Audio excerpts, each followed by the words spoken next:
হ্যাঁ বন্ধুরা, আমি সুদীপ্ত। আজকে আমাদের কুমায়ুন ভ্রমণের তৃতীয় পর্বে আপনাদের স্বাগত। আজকে আমরা যাব চাকৌড়ি থেকে দুক্ত ভিলেজ, যেখান থেকে পঞ্চচুল্লি ভালোভাবে দেখা যায়।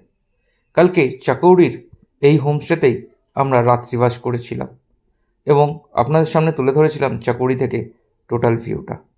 তাই সেই গল্প আর না এসে সোজা আমরা সকালবেলা চাকৌড়ি থেকে ব্রেকফাস্ট করে বেরিয়ে পড়লাম। প্রথমে যাব এই বড় গাড়ি করে ধারচুলা, সেখানে গাড়ি চেঞ্জ করে ছোট গাড়ি নিয়ে আমরা এগিয়ে যাব দান্তুর উদ্দেশ্যে। ধারচুলার পর বড় গাড়ি আর নিয়ে যাওয়া কোনোভাবেই সম্ভব নয়, কারণ রোডের কন্ডিশন কিন্তু খুব খারাপ, তাই ওখানে গাড়ি আপনাকে চেঞ্জ করতেই হবে।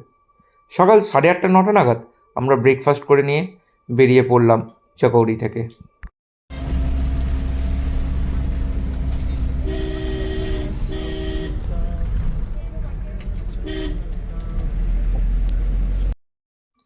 চাকৌড়ি থেকে ধারচুলা পর্যন্ত পুরোটাই বলতে গেলে হাইওয়ে। এখানকার রাস্তা খুব সুন্দর, গাড়ি খুব সুন্দরভাবে এগিয়ে চলেছে, আর তার সঙ্গে সামনের ভিউটাও সকলের মন একদম সুন্দর খুশি করে দিচ্ছে।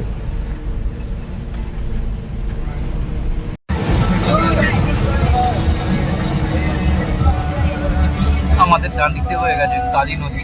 এই নদীর ওপারে, যদিও রাস্তা থেকে দেখতে পাওয়া যাচ্ছে না ফ্রন্ট থেকে, মাঝে মধ্যে এই ডান দিকে দেখুন হালকা ঝলক দেখতে পাওয়া যাচ্ছে। এই নদীর ওপার হচ্ছে নেপাল আর এপার হচ্ছে ইন্ডিয়া।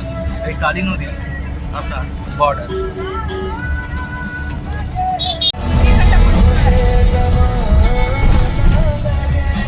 থেমে গেল, এখান থেকে এই দুটি ছোট গাড়ি নিয়ে আমরা এগিয়ে যাব। ধারচুলা থেকে গাড়ি চেঞ্জ করলাম, আমরা ছোট গাড়িতে উঠেছি।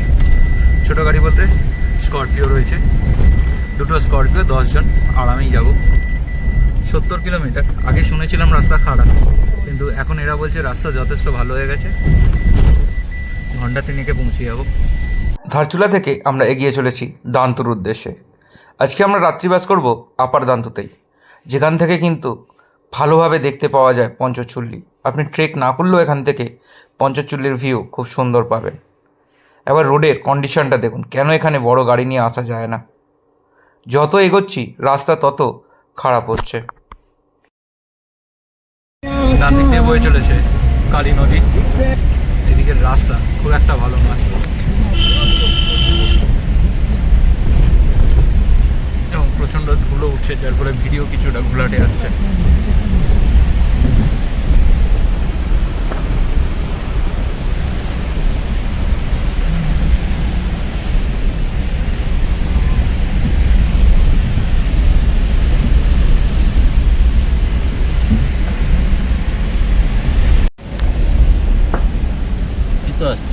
রাস্তার অবস্থা দেখুন একবার, খুবই খারাপ অবস্থা।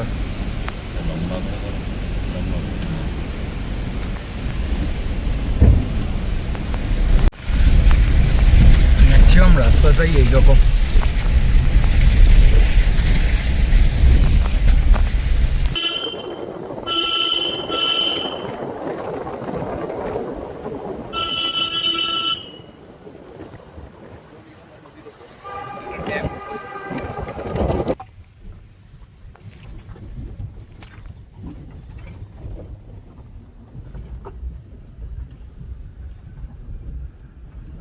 কিছুটা আসার পর রাস্তায় এক জায়গায় দাঁড়ানো হলো চা খাওয়ার জন্য, এবং ততক্ষণে সামনে একটি ব্রিজ দেখতে পাওয়া যাচ্ছিলো, হ্যাঙ্গিং ব্রিজ। এই সেই ব্রিজ, সবাই এলো একটু ছবি তুলবে, ভিডিও করবে। ধৌলি নদী,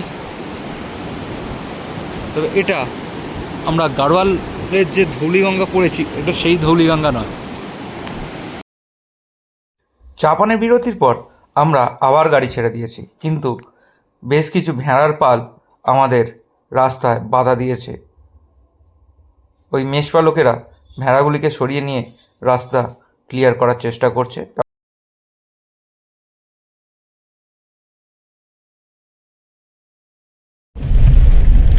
চলতে চলতে সন্ধ্যা নেমে এলো, আমাদের পৌঁছতে প্রায় রাত 8টা বাজছে। আমাদের হোমস্টে একদম এখানকার ট্র্যাডিশনাল যে হাউস হয়, সেই ট্র্যাডিশনাল হাউস। ঘরের ভেতরগুলো কিন্তু খুব গরম, যেহেতু মাটি এবং পাথর দিয়ে বানানো।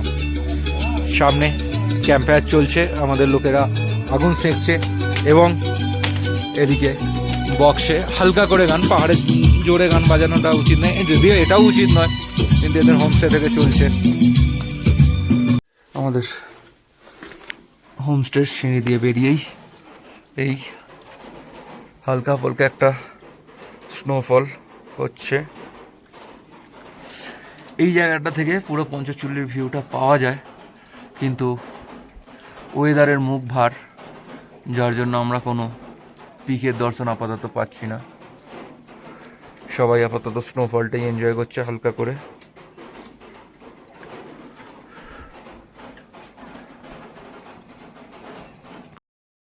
আজকের মতো ভিডিও আমরা এখানেই শেষ করব। পরের পর্বে নিয়ে আসবো পঞ্চচুল্লি বেস ক্যাম্প ও 0 পয়েন্ট ট্রেকিংয়ের গল্প, এবং সেই ট্রেকিংয়ে কতটা সহজ বা কতটা কঠিন, কতটা রাস্তা, ভিউ কীরকম, সব তুলে ধরবো।